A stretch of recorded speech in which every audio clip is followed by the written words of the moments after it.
हम 4 भाइयों की एक बहन थी। वह दिखने में बहुत सुंदर थी, पर पैरों से अपाहिज थी। उसे देखकर मुझे उस पर बहुत दया आती थी। जब भी हम काम के लिए बाहर जाते तो हम बाहर से घर के दरवाजे पर ताला लगा देते, क्योंकि वह दिन भर बिस्तर पर ही लेटी रहती थी। अगर वो चलती तो या तो बैसाखी की मदद से या फिर व्हील चेयर पर बैठकर। पर जब हम वापस आते तो वह मेकअप करके और नए कपड़े पहनकर बैठी रहती थी। मुझे अब अपनी बहन पर शक होने लगा था। इसलिए एक दिन मैं ऑफिस से जल्दी लौट आया था और दरवाज़ा खोलते ही सामने का दृश्य देखकर मेरे पैरों तले से ज़मीन खिसक गई, क्योंकि मेरी बहन तो। मेरा नाम अथर्व है। मैं गरीब परिवार से ताल्लुक़ रखता था, जहाँ 2 वक्त का खाना मिलना मुश्किल था। जब से मुझे समझ आई तब से मैंने अपने माँ-बाप को लड़ते ही देखा था। उनकी कभी बनती नहीं थी। मेरी माँ बहुत अच्छी थी और एक सभ्य औरत थी, जिसने हमेशा पापा के व्यवहार की तरफ अनदेखा कर हमें अच्छे से पालन-पोषण किया। मेरे पापा की एक छोटी-सी किराने की दुकान थी और उसी से हमारे घर का खर्च चलता था। हम 5 भाई-बहन होने के कारण गुजारा चलना और ज़्यादा मुश्किल हो जाता था और इस वजह से हमारे घर लड़ाई-झगड़ा होती रहती थी। और ऊपर से हमारी इकलौती बहन अपंग होने के कारण उसके दवाई में बहुत खर्च होता था, जिस वजह से पापा पर हमेशा कर्ज चढ़ा रहता था। पर इसमें उसका क्या दोष था? धीरे-धीरे हम भाई-बहन बड़े होने लगे। हमने अपनी बहन का बहुत इलाज कराया था, कोई फ़र्क नहीं पड़ा। उसकी यह बीमारी ही उसका सबसे बड़ा दोष था। अगर वह अपंग नहीं होती तो शायद हमारे घर में ही नहीं, बल्कि खानदान और पूरे गांव में सबसे सुंदर लड़की होती। मैंने अपनी पढ़ाई 12वीं तक पूरी की थी और बाद में एक कंपनी में काम करने लग गया था। माँ का कहना था कि पहले तुम अपनी पढ़ाई पूरी करो, काम तो उम्र भर करना है। लेकिन जब 4 पैसे घर में आने लगे तब से लड़ाई झगड़ा कुछ कम हुआ, जिस वजह से माँ भी मुझे काम करने से रोक नहीं पाई थी। देखा जाए तो स्थिति इतनी भी अच्छी नहीं थी, पर हाँ, पहले से तो ठीक हो गई थी। अब मेरे छोटे भाई भी छोटा-मोटा काम करने लग गए थे। इस वजह से पापा का ताना मारना कम हो गया था। पर पता नहीं क्यों ऐसा लगता था कि उनका माँ के प्रति बर्ताव नहीं बदलेगा। पता नहीं कौन सी बात को लेकर वह माँ को ताने मारते थे और माँ भी चुपचाप सुन लिया करती थी। मेरी माँ कुछ दिनों के लिए नानी के यहाँ गई हुई थी तो बहन घर में अकेली पड़ गई थी। हम सभी भाई जब कभी काम के सिलसिले से बाहर जाते तो बाहर से घर के दरवाजे पर ताला लगा देते थे, क्योंकि अगर कोई नाते रिश्तेदार भी आ गए तो वैदेही कैसे उन मेहमानों के लिए चाय पानी ला पाएगी। इससे बेहतर था ताला लगाना। बाहर से देखकर हर किसी को यही लगता कि अंदर कोई नहीं है। मुझे अपनी बहन पर दया भी बहुत आती थी। एक तो घर में अकेली, ऊपर से दिन भर बेड पर ही पड़ी रहती थी। लेकिन दिन बीतते जा रहे थे, अब मुझे वैदेही के व्यवहार में थोड़ा फर्क महसूस होने लगा था।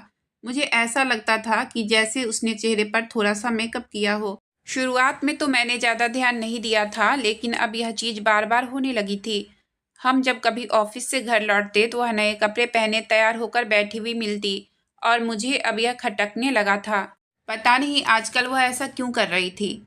माँ जब अपने मायके से लौटी तो मैंने उन्हें वैदेही के बारे में बताया। शुरुआत में माँ को विश्वास नहीं हुआ, पर बाद में जब माँ ने अपनी आंखों से देखा तब जाकर माँ को विश्वास होने लगा। माँ कहने लगी कि तुम्हें कोई ज़रूरत नहीं है इन सब के बारे में सोचने की, अपने काम पर ध्यान दो। सच क्या है मैं देखती हूँ। माँ की बात सुनकर मुझे भी जरा संतुष्टि हुई। दूसरे दिन हमारे घर एक लड़की मिठाई लेकर आई, पर मैंने उसे इससे पहले कभी नहीं देखा था।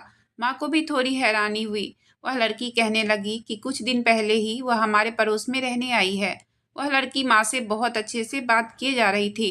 एक दिन मैं काम पर से जल्दी लौट आया था, तब मैंने देखा कि वैदेही बैसाखी के सहारे छत पर गई हुई थी और किसी से जोर-जोर से बातें किए जा रही थी। उसकी आवाज़ साफ-साफ हॉल में सुनाई दे रही थी।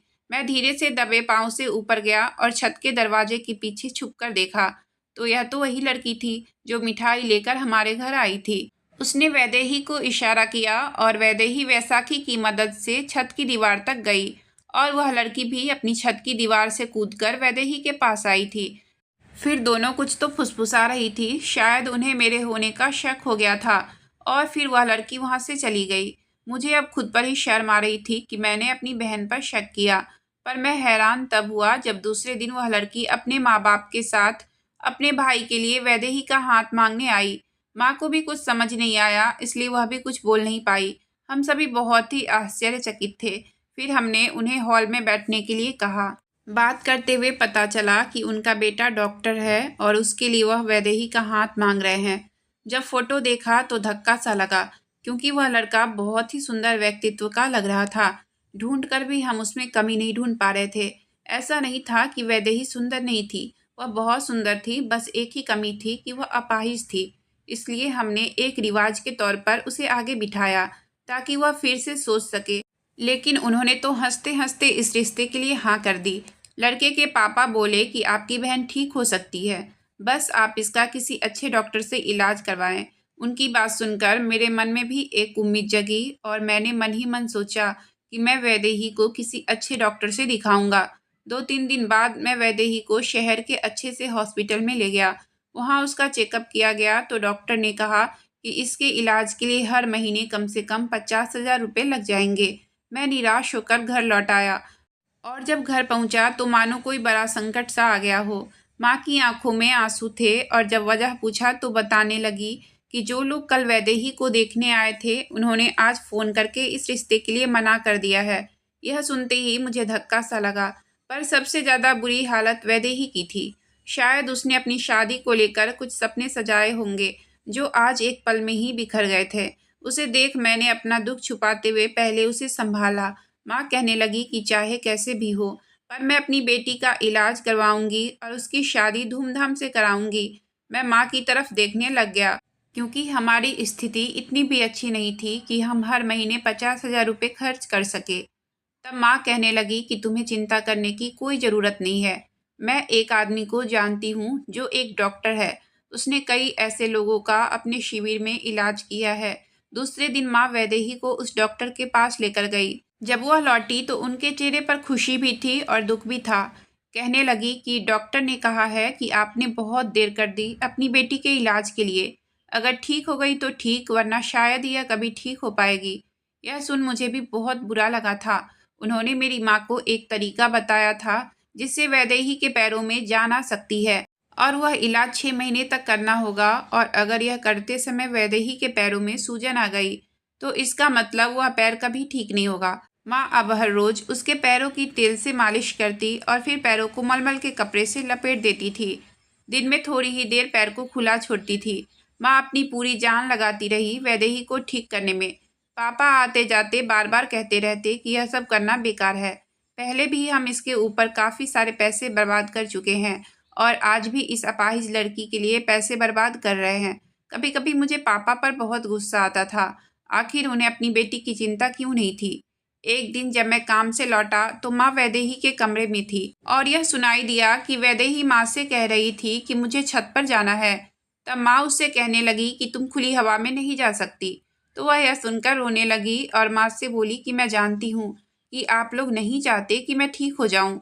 मुझे यह सुनकर बहुत गुस्सा आ रहा था, क्योंकि एक तो माँ दिन रात करके उसे ठीक करने में लगी हुई थी और वह ऐसे बोल रही थी, लेकिन वैदेही छत पर चली गई। बाद में मैं वैदेही के पास गया और उससे जब पूछा कि तुम छत पर क्यों गई थी, और वह भी मेकअप करके। क्या हुआ, मुझे मेकअप करना पसंद है और अब नहीं करूँगी तो कब करूँगी, वैदेही ने मुझसे कहा। मुझे उसकी बातों पर बिल्कुल विश्वास नहीं हो रहा था। मैंने कहा, तुम ऐसी सहेली से मिलने जाती हो जिसने तुम्हें शादी के झूठे सपने दिखाकर धोखा दिया है, और उसके घर वालों को अच्छे से पता था कि तुम्हारी ऐसी हालत है, फिर भी वह तुम्हारा हाथ मांगने आए, और बाद में ऐसा क्या हुआ कि उन्होंने इस रिश्ते के लिए मना कर दिया। उन्होंने एक बार भी तुम्हारे बारे में नहीं सोचा। मैंने इससे पहले भी तुम्हें समझाने की कोशिश की, लेकिन लगा कि चलो मेरी बहन खुश है तो मुझे चिंता करने की कोई ज़रूरत नहीं है। पर मुझे क्या पता था कि यह बात इतनी बढ़ जाएगी और तुम अपनी ही सेहत के साथ खिलवाड़ करने लगोगे। भैया, आप सच नहीं जानते हो, इसलिए इतना कुछ बोल रहे हो। जिस दिन आपको सच पता चलेगा आप मेरा ही साथ दोगे। मैं वैदेही की बातों को पागलपन समझकर उसकी तरफ ज़्यादा ध्यान नहीं दिया। कुछ दिनों बाद माँ ने मुझे मेरी शादी के लिए पूछा। तब मैंने माँ को बताया कि मैं एक लड़की से प्यार करता हूँ। माँ हमारे रिश्ते के लिए राजी भी हो गई। कुछ दिनों बाद माँ उस लड़की का हाथ मांगने उसके घर पहुँची, पर उन लोगों ने साफ इनकार कर दिया। यह सुनकर मैं उदास हो गया था। अब सब कुछ मैंने किस्मत पर छोड़ दिया था, क्योंकि मुझे भागकर शादी नहीं करनी थी। जिन्हें अपनी लड़की नहीं देनी उनके साथ मैं ज़बरदस्ती नहीं कर सकता ना। लेकिन दूसरे दिन माँ और पापा की लड़ाई हो रही थी। तब मुझे माँ पर थोड़ा शक हुआ और पापा की बातें सुनकर मुझे धक्का सा लगा। माँ रोए जा रही थी और पापा उन पर चिल्ला रहे थे और कह रहे थे कि तुम्हारे बीते कल का बदला बच्चों से ले रही हो, इसलिए मैं तुम्हें तलाक दूंगा। और माँ कह रही थी कि मैं बस यही चाहती हूँ कि मेरे बच्चों का भविष्य अच्छा हो। पापा पता नहीं किस बारे में माँ से यह सब कह रहे थे, समझ नहीं आ रहा था। वैदेही का इलाज करते करते काफ़ी समय बीत गए थे, पर कोई फर्क नज़र नहीं आ रहा था। हम सब तो यही सोच रहे थे कि उसे ठीक करके उसकी शादी कर देंगे, पर हमारी यह इच्छा सपना ही बनकर रह गई थी। और वैदेही को तो मानो इन सब से कुछ फर्क ही नहीं पड़ता था।